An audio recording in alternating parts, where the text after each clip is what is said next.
Sabatina turística. Perguntas fáceis, respostas nem tanto.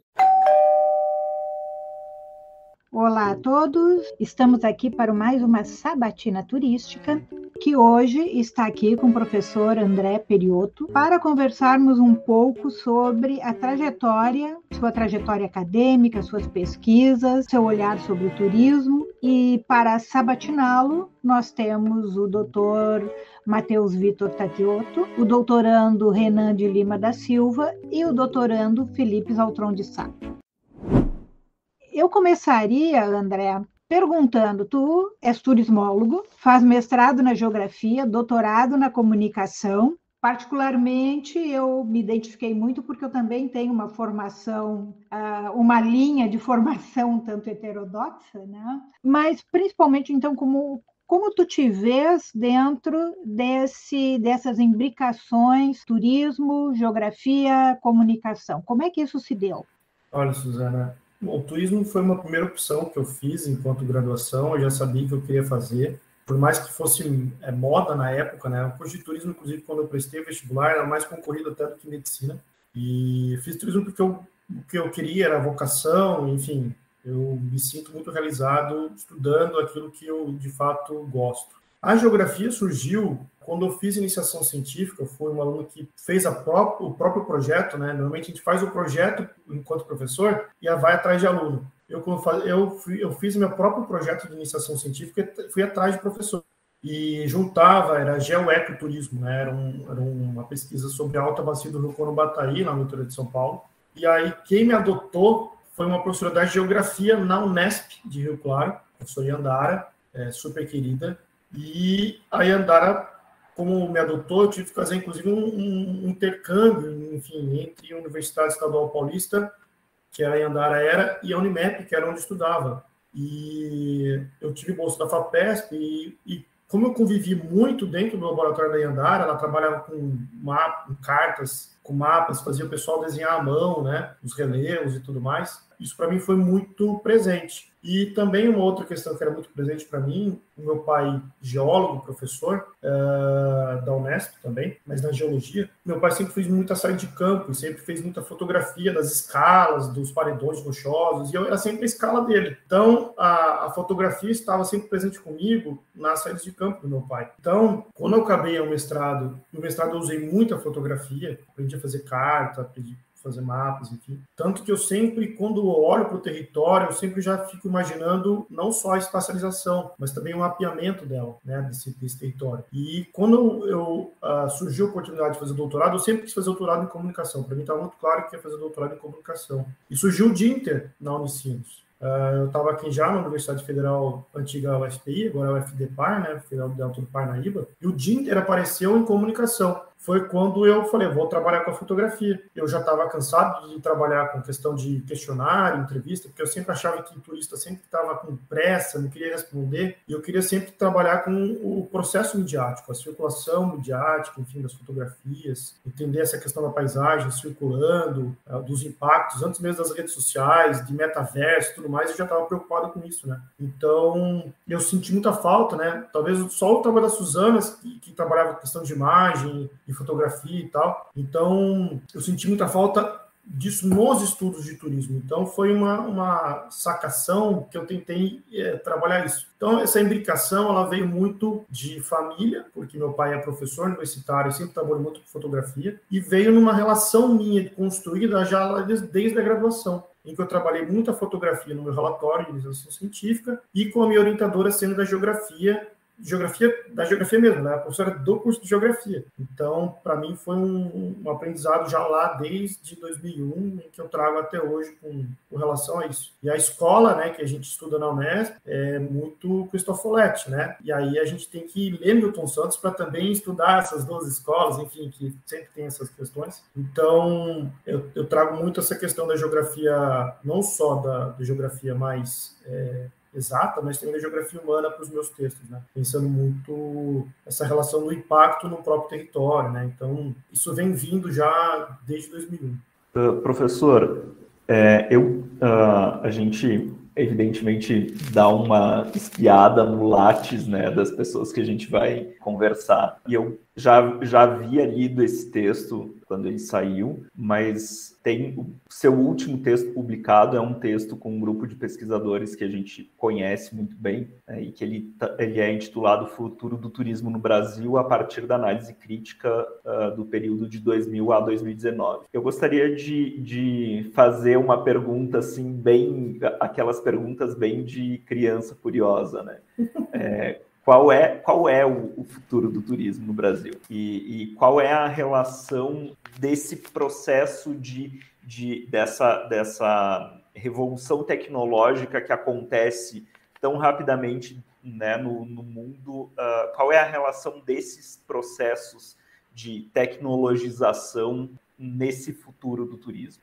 Matheus, primeiro agradecer a leitura do texto. Só um parênteses, esse texto ele é fruto de um outro texto que a gente também fez, um viewpoint, ou point view, enfim, na Tourism Review. A Abratur, em que eu sou o diretor, nós falamos, bom, a gente precisa produzir um texto crítico para mostrar um pouco também a posição da Abratur em termos do que nós estamos vendo do turismo atualmente. Esse texto começou a surgir em 2019. Nós tivemos aí contribuição de muita gente de diversas áreas diferentes, né? Então, a gente teve gente da área de gastronomia, mobilidade, tecnologia, destinos, educação, filosofia do turismo, entretenimento. Depois juntou aí também outros 2 colegas dentro da parte de aviação, também o próprio Vinha, que já foi até entrevistado por vocês aqui na parte de lazer. Então, com relação à sua pergunta, no futuro, eu espero que mude. Eu espero que a gente volte a entrar no trilho de fato das pessoas pobres que possam voltar a viajar, mas especialmente pensando em termos de aplicação, enfim. Nós temos algumas questões no Brasil, aproveitando também aquela outra entrevista que eu dei para vocês, né, com relação à gestão de destinos inteligentes. Nós estamos aí atrasados com relação a isso. A Argentina já vem trabalhando isso já há um bom tempo, inclusive a Argentina já tem mais turistas que nós. O Peru vem trabalhando isso já há um bom tempo, inclusive o Peru já tem mais turistas que nós. Nós precisamos urgentemente entender que a tecnologia, ela tem o seu viés negativo, pesado, de fake news, de deturpação de algoritmos, enfim, mas nós temos que pensar também nas questões de produção inteligente desses dados, né? E nós ficamos muitas vezes presos a Excel, a um outro software, e nós não temos essa concentração de dados. Então, a primeira coisa é, quem é que faz a pesquisa no Brasil? São as universidades.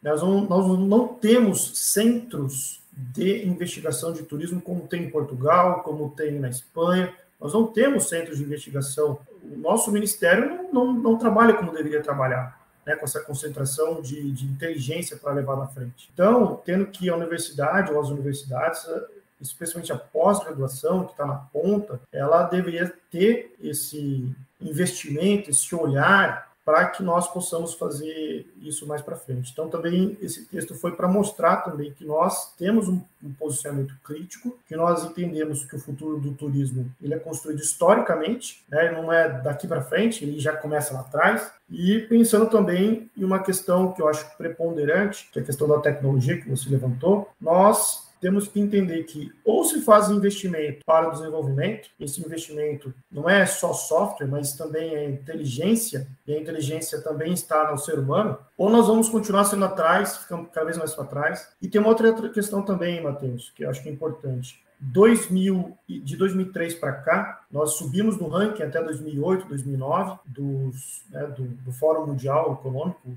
e inclusive nós estávamos super bem ranqueados em termos de cultura e meio ambiente, que era o nosso grande diferencial em termos de destinos turísticos. E de 2019 para cá, nós despencamos de fato nessas 2 grandes linhas, né? Que eram o que fazia o nosso destino ser o diferencial. Então, ou nós olhamos claramente que o turismo ele é um fator social e fator cultural, ou nós vamos continuar dando um murro em ponta de faca, achando que só fazer um merchandising ou alguma coisa vai trazer gente. Não é assim.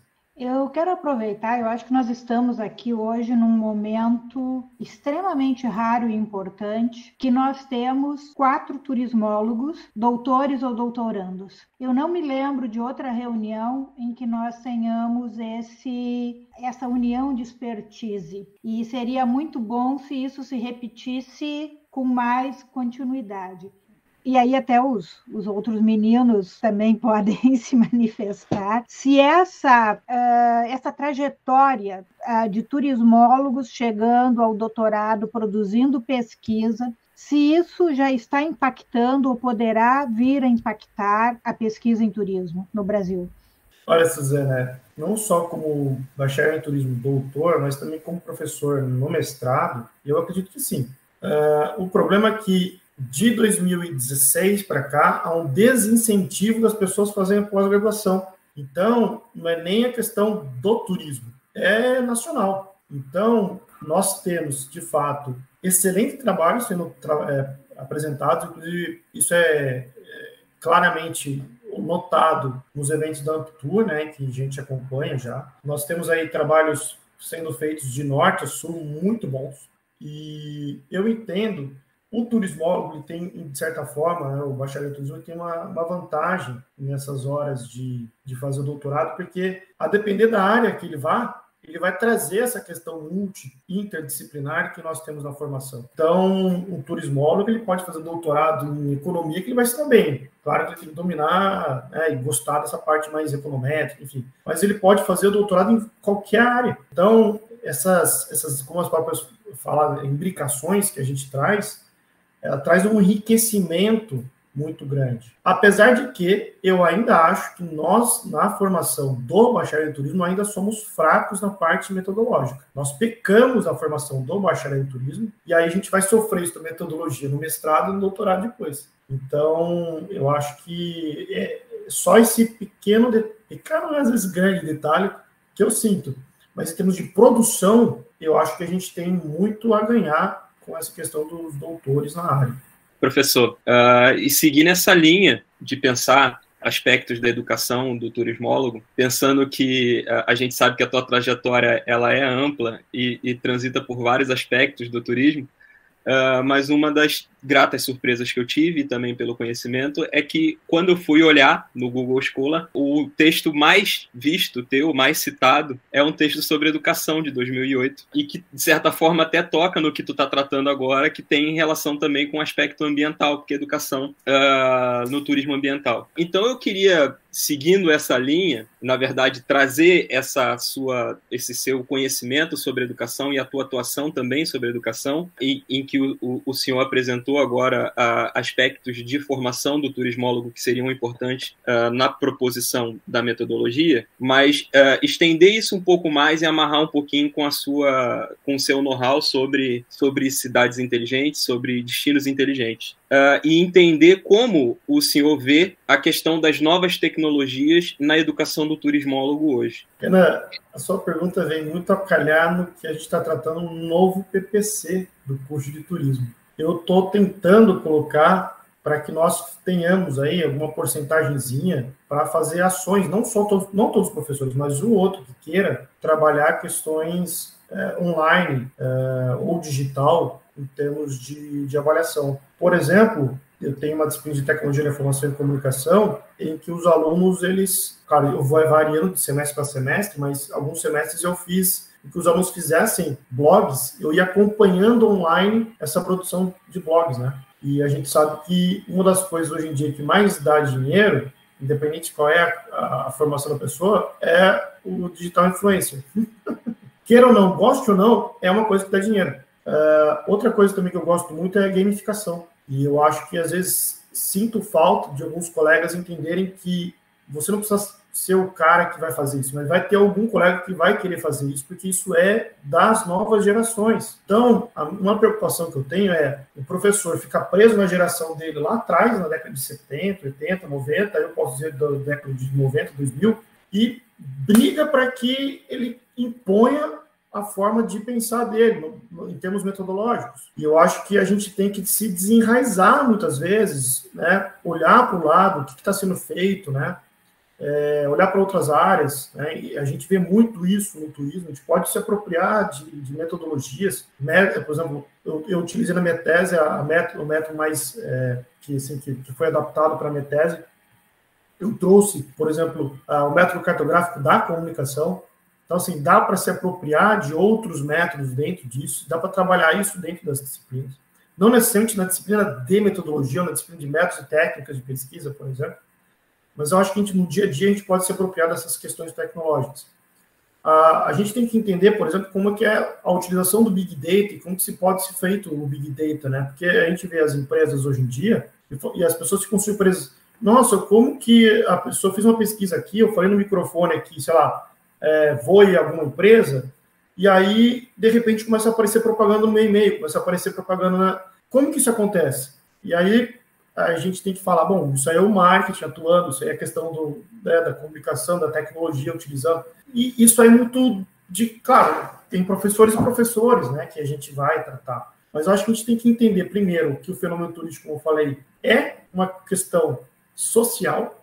A gente tem uma sociedade extremamente mediatizada e uma sociedade extremamente em rede. Então, essas questões metodológicas, como, por exemplo, etnografia, né, que são muito atuais, a questão de CGU, que a gente pode avaliar, a questão das avaliações em diferentes sites, a gente tem que trazer à tona essas questões, vou usar ou não, mas as pessoas precisam saber que isso existe. Análise de sentimento, análise de experiência de conteúdo, enfim, a análise de conteúdo ela pode ser uma plataforma, claro, de avaliação, como a Bárbara trabalhava lá atrás, mas eu posso conseguir dados de outras formas, não só com entrevistas, ou com história oral. E eu sinto falta dessa discussão em termos de graduação, porque na pós-graduação nós trabalhamos isso, mas na graduação, muitas vezes o professor se fecha e, bom, eu já sei isso aqui, eu domino isso aqui, eu sou contra tecnologia e fica nisso. Eu acho que a gente tem que trabalhar isso no dia a dia, ou numa disciplina, ou uma atividade, que eu acho que a gente vai quebrando isso com os nossos alunos. Lembrando, os nossos alunos são de gerações muito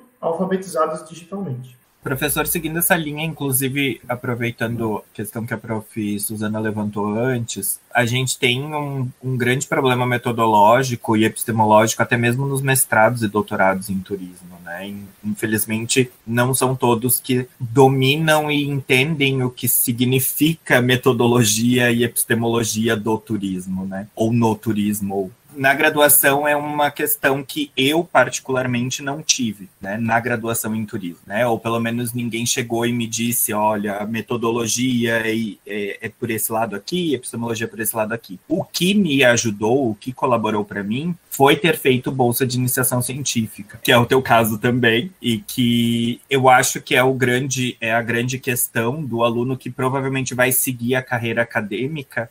Ele dificilmente é o aluno que não começa na iniciação científica, né? É quase certo que o que começa na iniciação vai seguir a carreira acadêmica. E aproveitando, então, para te questionar essa questão de como tem sido vista essa questão para ti de uma epistemologia do turismo atualmente. Primeiro de tudo, eu acho que você me fez lembrar de uma questão antes de entrar nisso. O meu primeiro trabalho publicado, acho que foi em 2005, foi fruto de uma especialização que eu fiz no Senac, de docência para ensino superior, né, que eu fui aluno da Denker, fui aluno de tanta gente boa, o Trigo, vai ser muito ficar falando, Luiz Otávio de Lima Camargo, foi meu professor, enfim, eu tive pessoas fantásticas, né, que estiveram comigo. E a Ada foi minha orientadora de final. E o meu trabalho final foi a importância da iniciação científica na formação do bacharel em turismo. Porque justamente eu sentia falta, na minha graduação, dessa discussão mais epistêmica, mais filosófica, do que é a formação do bacharel em turismo, para que nós servimos, né? E qual é o papel nosso na sociedade, e o que é fazer pesquisa em si, né, no turismo, quais são os nossos objetos, enfim, qual é o papel do bacharel. Você me fez retomar isso aí, foi bem, bem legal. Mas, voltando à questão epistêmica mesmo, de fato, a gente está em crise, na verdade, né? Porque, assim, se você passar o olho dentro das matrizes curriculares, nós temos uma formação básica praticamente engessada, em muitos cursos, e na hora de colocar a questão prática do que a gente lê e pensa na questão mais crítica, quando chega na questão mais aplicada, nas partes técnicas, a gente meio que deixa de lado e vira só técnico. Então, talvez a questão epistêmica da crise que eu vejo aí é como fazer essa aliança de ser um bacharel crítico e, ao mesmo tempo, ser um cara que também serve para o mercado, né? Para agir em termos de políticas públicas, em termos de consultoria, ou mesmo ser um empreendedor. E é uma discussão muito grande, né, essa questão, porque a CLT vem cada vez mais sendo sucateada, a gente sendo cada vez mais sendo muito mal pago, e a questão epistêmica, ela vem tendo essa crise justamente por essa crise. Que bacharel que é? Se é o cara crítico, que na verdade é aquele cara que é formado para bater de frente com a atividade turística, ou é o cara que vai lá e tenta salvar a pele dele trabalhando no mercado. A gente tem que tentar equilibrar, e vou ser sincero para você, eu ainda não consegui pensar nisso, mas se a gente não, por exemplo, não colocar inovação, não colocar disciplinas de tecnologia, não colocar disciplinas que trabalham a questão de dados, não trabalham questões mais metodológicas, a nossa episteme vai continuar sendo uma episteme em crise. Então, assim, qual é a nossa? Eu vou dizer para você, ainda estamos em crise. Desde a formação do primeiro curso lá na década de 70. Eu acho que a gente ainda não se encontrou, né? A gente está sempre em crise. Ora a gente é da área de geografia, ora a gente é da área da comunicação, ora a gente é da área de administração, ora a gente é da área do meio ambiente. Enfim, a gente fica rodando e entra núcleo docente estruturante, sai núcleo docente estruturante e a gente continua em crise, entendeu? Então, vai muito também de região, sabe, Felipe? Eu sinto muito isso. Mas, de certa forma, as diferentes áreas nos disputam. Exatamente, também acho. Professor, eu acho que durante essa última resposta, tu tocas em alguns pontos interessantes para mim, em função da minha área de estudo, enfim, né, de onde eu me aprofundei, que é a epistemologia. Mas tem uma questão que me chama muito a atenção, especialmente nisso que a Suzana comenta, da disputa do turismo por outras áreas, né? Eu gostaria de te ouvir um pouco sobre a importância da criação de rede de pesquisadores, porque para mim é uma das coisas mais flagrantes, assim, quando eu fui montar o esqueleto, digamos, da minha tese, eu fui muito atrás dessa questão de, poxa, quem são os pesquisadores em epistemologia do turismo no Brasil? A gente até conseguiu fazer disso um artigo que foi publicado na RB Tour, enfim, mas a principal questão é essa, era a dificuldade de conseguir fazer esse mapeamento de uma forma um pouco mais fácil ou mais facilitada, porque os pesquisadores estavam muito pulverizados, né? A gente não conseguia identificar muito essa relação, né, de onde ela acontecia. Então, pensando um pouco nisso e também na tua relação com pesquisadores, né, na tua disposição em montar uma rede de pesquisa que está expressa tanto nas tuas publicações quanto na tua atuação, né, aí como editor e revisor de periódicos. Qual é a importância hoje da gente efetivamente organizar mesmo redes de pesquisa que deem conta de fazer esse intercâmbio teórico? E qual é a dificuldade da gente fazer isso no turismo, né? Matheus, eu vou ser bem sincero para ti, assim, eu sou um cara que não consigo trabalhar sozinho. Se você ver as publicações, se você conversar com as pessoas mais próximas a mim, você vai ver que eu sou um cara que sempre tento agregar, sabe? Eu sempre tento juntar as pessoas. Às vezes eu tenho uma ideia, mas assim, eu não domino a metodologia, eu vou atrás da pessoa e vou... Né? Então é o seguinte, eu sempre sou um cara que trabalha muito em rede, mesmo porque eu estou no Piauí, né? Então assim, eu sempre me senti muito isolado aqui. Apesar de ter meus colegas aqui, que são super atuantes, colegas, enfim, eu precisava de gente também de fora, né? Para também alçar voos maiores, ter as produções mais relevantes, enfim. Eu posso dizer para você, assim, claramente, hoje, fazer ciência no Brasil você não faz sozinho. Você precisa trabalhar em rede. Segundo, as redes elas não precisam necessariamente estar burocratizadas, a gente pode dizer assim. Então, talvez a sua dificuldade seja assim, onde eu vou procurar as pessoas? Normalmente é procurar nos grupos do CNPq. E se você for procurar as minhas produções não estão no CNPq. O que eu faço? muitas vezes, o que eu falo para você, eu sou um cara muito ligado nas produções científicas. Tudo que sai de artigo nas revistas do Brasil, eu já vou lá ver temas que me interessam, autores e tal. E as redes sociais me ajudam muito. Eu faço muito contato pelas redes sociais. E já vou ali, dou like, já curto o cara, já sigo, já comento a publicação dele, já, sabe... O próprio Yusuf, né, meu colega lá da Turquia, a gente começou assim, eu comecei a seguir ele no Instagram, no Facebook, a gente começou a trocar ideia e tal, foi, ele acabou me convidando para ser editor da revista. Então, assim, existe uma rede que não é aquela rede que a gente, de fato, vê. Mas, por exemplo, eu acho muito estranho quando, por exemplo, a gente recebe uma avaliação do CNPq, por exemplo, fala assim, esse professor já está em 3, 4 grupos e não sei como que essa pessoa consegue produzir com tanta gente. Gente, se eu produzo tanto, se eu tenho muita rede, o problema é meu que eu tenho fazendo contato com as pessoas, entendeu? Então, assim, se eu vou dormir 2, 3 da manhã e acordo 5h30, 6 horas da manhã, a pessoa não tem que me avaliar por conta disso, entendeu? Então, assim, a gente também tem essa questão muito de estancar, de deixar estanque, de muito quadrado, sabe?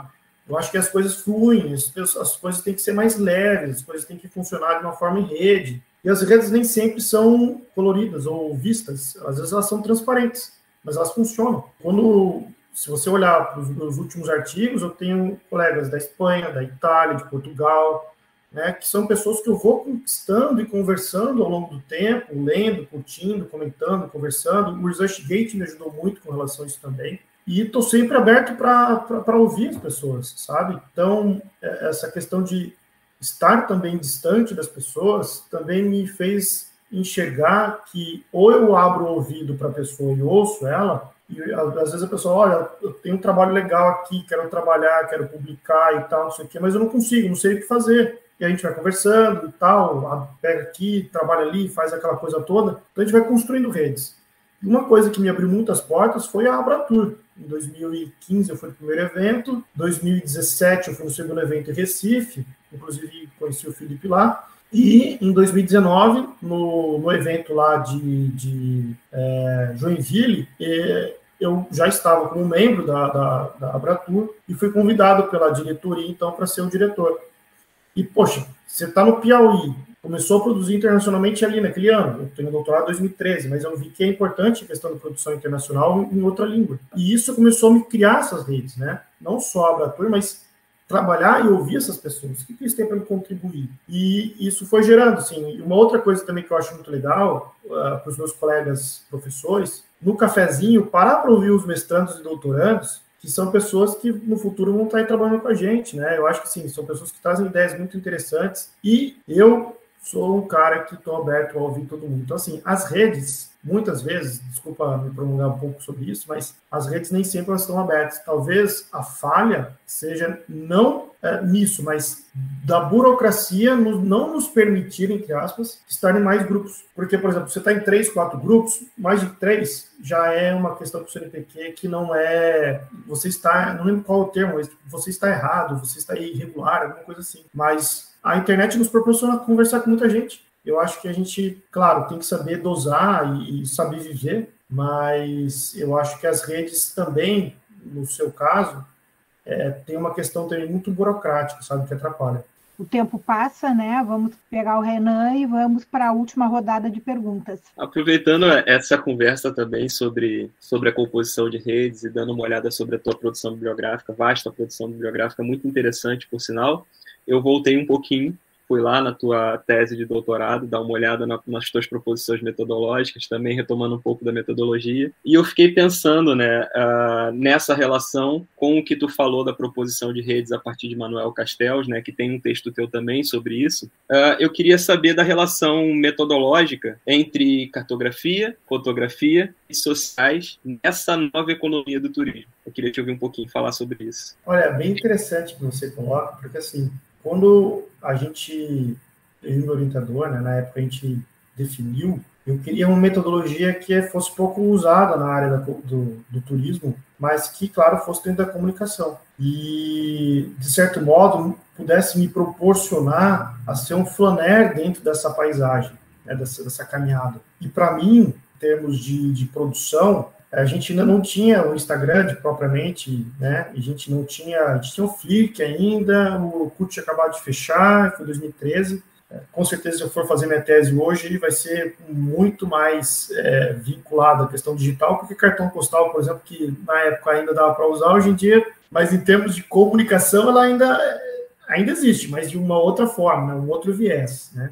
Mas o que eu acho que é interessante, né, que eu acho que é importante, é ver a circulação da paisagem, não necessariamente da fotografia, mas da paisagem, em termos de conteúdo, de quantidade. E aí, eu estou tentando trazer essa questão da cartografia para minhas pesquisas mais atualmente, usando de tecnologia, usando o Big Data com mídias sociais, com as tags, né, tagueando os locais. E aí ver, por exemplo, concentração de quantidade de pessoas que fotografaram determinada paisagem. Então, seria a mesma metodologia de cartografia, mas com uma outra pegada tecnológica das ferramentas. Porque eu entendo que na composição do território, a gente tem que entender o caminhar do turista, o caminhar, inclusive, da produção de conteúdo desse turista, mas, como falei para vocês na outra fala, a gente também tem que entender o impacto que é causado na comunidade. Então, também, qual é a fotografia produzida pela comunidade? Então, a minha tese me traz muito isso ainda hoje. Claro que eu não faria do mesmo jeito, né? A gente sempre olha para aquilo que a gente produziu e quer fazer diferente, com muito mais tecnologia. Claro que eu teria que ter muito mais verba para poder fazer, né? Na época era meu salário, não tinha bolsa, nada, mas eu entendo que essa circulação da paisagem, ela traz um elemento muito importante para a discussão do turismo, que é a imagem fotográfica, que não é imagem e não é fotografia, a fotografia é mídia, né? Então, eu sempre tento trabalhar isso, inclusive com os meus orientandos. O digital traz uma nova forma de pensar a fotografia, que é a imagem fotográfica. Então, a paisagem circulando, a gente também consegue entender, por exemplo, a produção dessa paisagem pode ser utilizada, por exemplo, para entender o território, pode ser para entender como que é a produção das pessoas com relação à percepção, o marketing, enfim, dá para se fazer várias aplicações com relação a isso, entendeu? Professor, pegando um pouco essa questão das mídias, como tem sido essa questão no turismo no Brasil? Tu tens bastante pesquisa sobre isso em diferentes plataformas, né, de mídias sociais, desde o Flickr falecido, eu não sei se ele ainda vive, o Fotolog, inclusive, o antigo Fotolog, não sei se as pessoas do que ouvem a gente vão saber o que é um Fotolog, mas é algo antigo. Hoje em dia o Instagram, que é uma grande plataforma que não só promove e tem uma grande influência nessa questão do turismo, mas de como as próprias pessoas têm utilizado a plataforma do Instagram, né? Ela é uma grande rede de divulgação do próprio destino. E o que tu tens a dizer sobre isso para o Brasil? Recentemente, inclusive até compartilhei com a Suzana esses dias, né, uma pesquisa que foi feita de uma pesquisadora que fez um trabalho em cima do Instagram, visitando os principais locais que eram mais externalizados, vamos dizer assim, né? E ela fotografou a lotação do local para as pessoas terem o melhor ângulo para fotografar. Então, o Instagram, ele, como plataforma para estudo, é fantástico, para o bem e para o mal, tá? Como tudo que a gente estuda. Então, esse viés é um viés muito, muito bacana para se estudar, porque você trabalha um turismo massificado, você pode ter o viés da comunicação, também uma comunicação massificada, e você também trabalha muito essa questão da angulação da paisagem. Então, você pode trabalhar a percepção da paisagem, você vai trazer a questão da geografia, Tuan, enfim, tantos outros pesquisadores. Você pode trabalhar a questão do Instagram propriamente como uma plataforma midiática. Enfim, você pode trabalhar a questão do marketing em si, quando você tem um pagamento para um digital influencer, né, fotografar determinadas paisagens. E tem o viés, que eu achei muito interessante dessa pesquisadora, que foi apontar aquela questão. Gente, as pessoas têm um sonho de visitar o local, mas olha o local que você quer visitar. Para tirar a melhor foto? Para quê? Então, assim, ela até conta a história que ela estava com menos 5 graus no local na Alemanha, todo mundo dentro de um lago congelado para tirar foto, sabe? Dos paredões e tal. Um monte de gente de caiaque, e ela mostra foto do alto, assim, coisa lotada. A gente tem locais aqui no Brasil que também é muito por aí, por exemplo, a Pedra Furada em Jericoacoara, eu estou a 2 horas daqui, fui 2, 3 vezes lá, assim, uma fila no sol para a pessoa tirar foto da Pedra Furada, assim, eu tirei uma foto do alto, né, no morro que tem, e uso essa foto na minha aula de comunicação no mestrado, para mostrar que nem sempre a fotografia que está na mídia social, de fato, é verdade. Então, assim, para trabalhar temática é fantástico, porque você tem muitos vieses para se trabalhar, tá? Como eu apontei para você. E como objeto de estudo é riquíssimo. Então, eu gosto muito de trabalhar com isso, acho fantástico. E, retomando, então, até o meu texto que eu publiquei numa revista recentemente, no meu ponto de vista, existe muito preconceito com a visualidade e com as pesquisas que trabalham métodos visuais. Foi até em inglês que eu publiquei, até compartilhei depois na Twinet depois, para cutucar, às vezes, as pessoas que só veem quant, como se fosse salvar a aplicação. Existem trabalhos muito importantes que também trabalham a questão de visualidades, que vão trazer aí insights e até epistemes novas que a gente pode discutir. Professor, para encerrar, então, a minha última pergunta também é um pouco nesse sentido, né, da questão das imagens, né, e dessa relação das imagens com o turismo. E já vou fazer uma outra propaganda também, assim. Dentre algumas das coisas que eu venho pesquisando, uma das minhas propostas, ou uma das minhas... não chamo de conclusões, mas enfim, uma das minhas proposições é pensar uma certa diferenciação entre o destino enquanto esse território em que as pessoas, os cidadãos de uma cidade vivem, em oposição à destinação como destinação turística, né? Fazendo, então, uma diferenciação entre isso que a gente poderia chamar de lugar ou de território e essa outra coisa que a gente pode chamar de destinação turística, né? E aí eu fiquei pensando um pouco a partir da tua fala sobre essa forma como a mídia, talvez a mídia seja esse novo lugar, esse novo olhar do turista, né? Pensando, né, no texto clássico do John Murray sobre o olhar do turista. Hoje tu acredita que a mídia, e aí não falando só da internet, mas enfim, né, de coisas que estão aí já há um bom tempo, como cinema, como, enfim, né, todas as formas de mídia que a gente tem circulando, tu acreditas que a mídia é muito mais responsável por construir esse imaginário sobre um lugar, né, esse imaginário que é aquilo que a gente quer visitar, do que o próprio turista, eu digo assim, do que essa relação de conversa boca a boca que acontece depois de uma viagem, enfim, né, da própria rede social que não é mediatizada do turista. Matheus, são alguns fatores que eu acho que são importantes. O primeiro, me lembro muito do McLuhan, né, que fala muito sobre a questão do poder da mídia, né? A mídia, de fato, ela tem esse poder, né, de influência. Então, de fato, a gente sabe que sim, né? Falando da década de 70, ele já falava que ia ter uma plataforma que ia fazer com que as pessoas fizessem interação e tal. Deu no que deu, né? A internet veio para ficar. Já está em discussão até a plataforma 3.0, né? Já está em discussão aí muito forte também, do futuro até de empregabilidade. Mas com relação à sua pergunta, a gente tem muito claro, pelo menos eu tenho muito claro nas leituras que tem feito, nas pesquisas, de que, de fato, influencia para o bem e para o mal, né?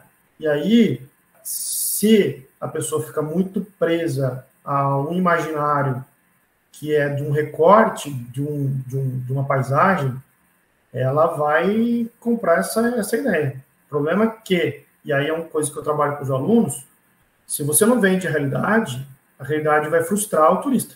Então, a relação com o turista especificamente.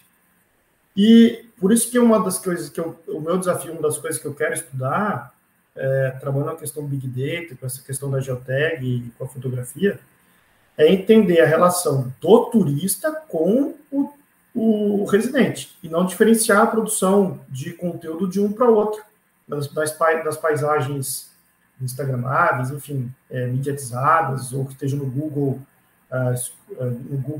Maps, né? Porque aí você tem um campo geral do que é a paisagem fotografada, não separando o que é turista e do que é o residente. Eu entendo que é importante a gente estudar os residentes, inclusive saíram 2 artigos meus agora recentemente sobre Santiago de Compostela, na rede que eu tenho com o pessoal na Europa, e que a pesquisa foi justamente perguntando um foi sobre as taxas turísticas e o outro foi sobre o contato que essas pessoas que residem em Santiago de Compostela têm com o turista, e se é um contato bom ou não.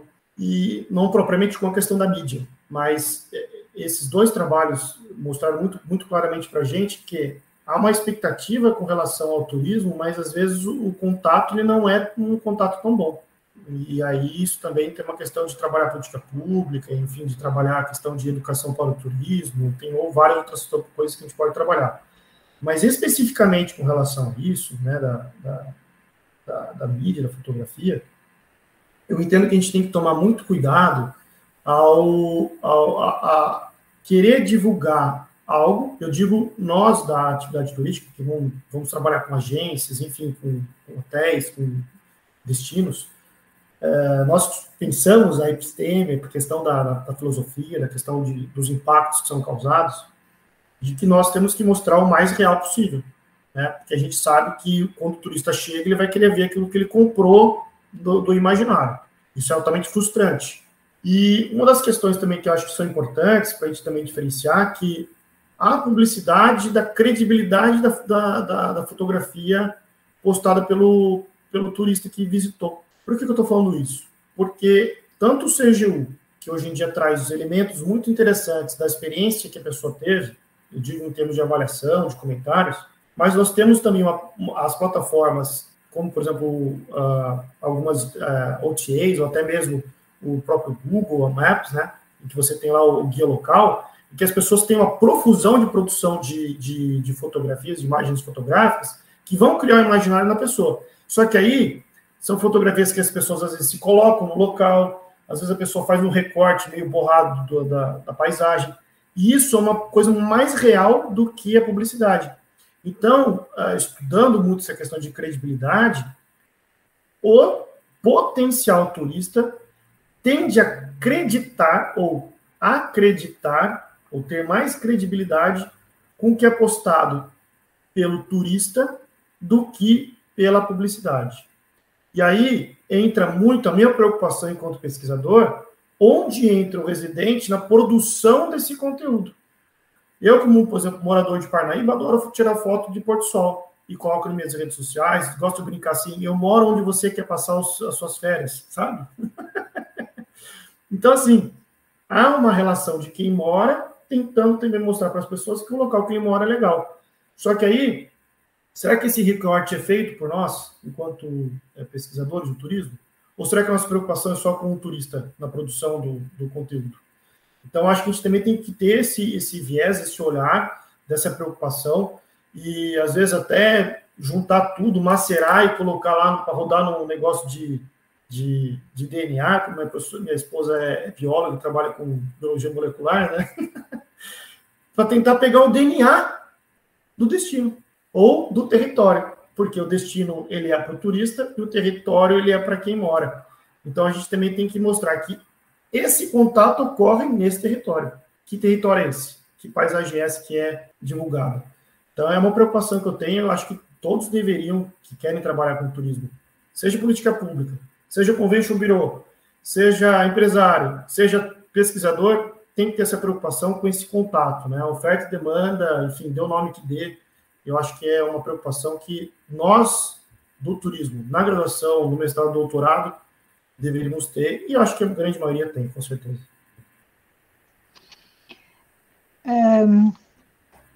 Te ouvindo, né, André, uma coisa que me ocorre é que eu acho que não é demais ressaltar que não é porque eu estudo o TripAdvisor, ou o Instagram, ou o TikTok, que eu estou fazendo uma pesquisa contemporânea, né?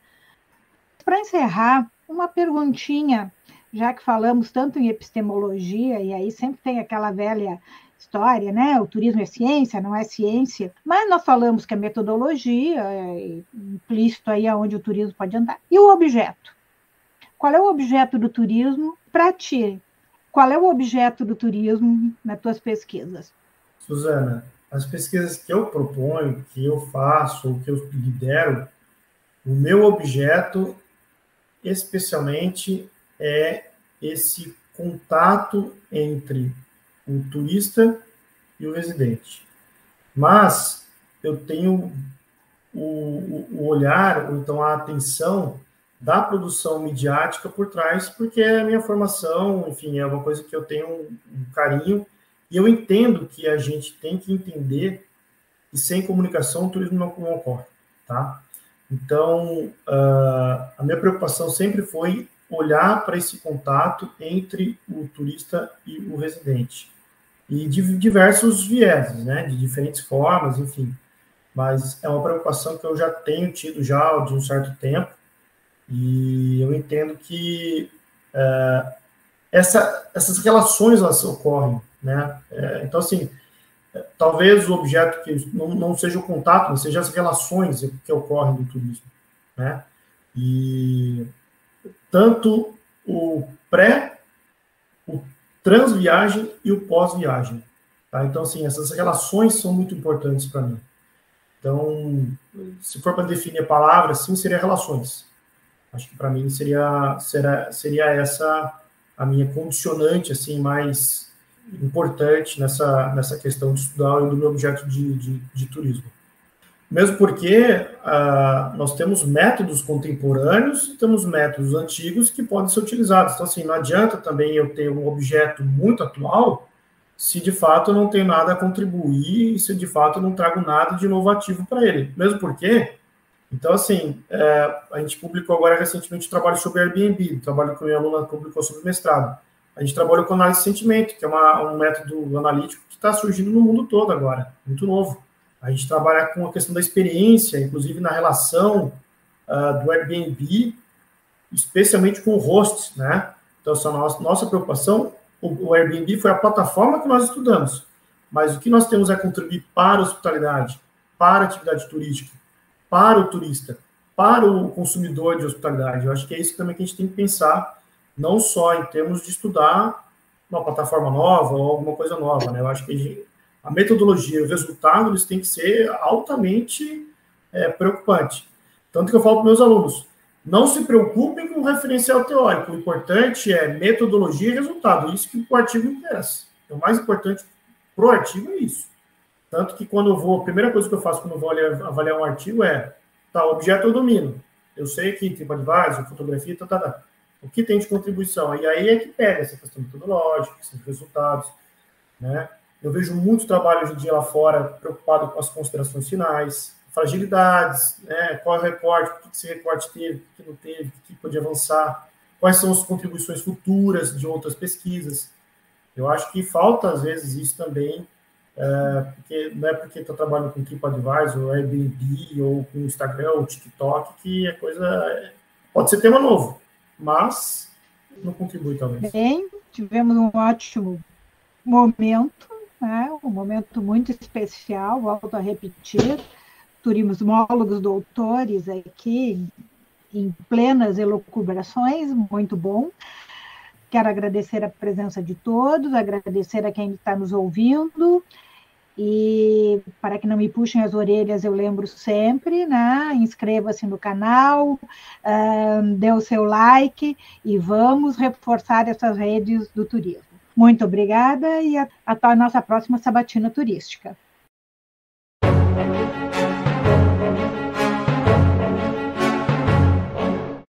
Você ouviu o podcast Sabatina Turística, uma produção da revista Rosa dos Ventos, Turismo e Hospitalidade, que busca promover a divulgação científica. Este projeto tem a coordenação de Suzana Gastal e colaboração de Matheus Vitor Tadiotto, Felipe Zaltron de Sá, Carlos Rames e Alan Minzon.